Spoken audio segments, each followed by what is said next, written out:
વડોદરા મહાનગરપાલિકા દ્વારા પૂર જેવી કટોકટીની સ્થિતિમાં નાગરિકોના રેસ્ક્યુ માટે લાખો રૂપિયાના ખર્ચે ખરીદવામાં આવેલી પતરાની કામચલાઉ બોટો યોગ્ય જાળવણીના અભાવે ભંગાર હાલતમાં ફેરવાઈ જતા તંત્રની ઘોર બેદરકારી સામે આવી।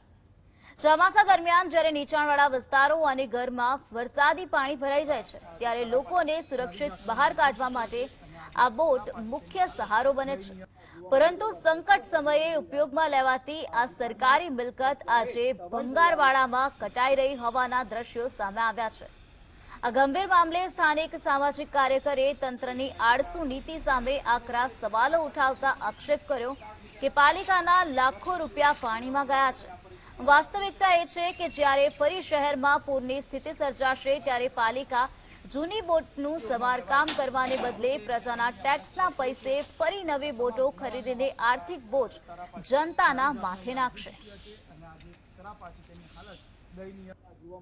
32 લાખ રૂપિયાના ખર્ચે તરાપા બનાવેલ। તરાપા ચોમાસાની અંદર ક્યાં પણ પાણી ભરાઈ જાય તે વિસ્તારોમાં મૂકવાના હતા અને ત્યાં જ થી કોઈને બચાવી શકાય, પરંતુ હાલ વોર્ડ નંબર 17ની કચેરી છે। આ 17ની કચેરીમાં અસંખ્ય તરાપા પડી રહ્યા છે। હાલ આ વોર્ડ નંબર 17માં તરાપા પડી રહ્યા છે અને ઝાડી ઝાકડા કાપી રહ્યા છે। ક્યાંક ને ક્યાંક અધિકારીઓની બિન આવડત અને જનતાના વેરાના રૂપિયા છે, કોઈ અધિકારીના કે કોઈ મેયર, ચેરમેન, કમિશનરના રૂપિયા નથી, જેથી કરીને જનતાના રૂપિયાનો સારામાં સારો ઉપયોગ કરે તેવી અમારી માંગ છે।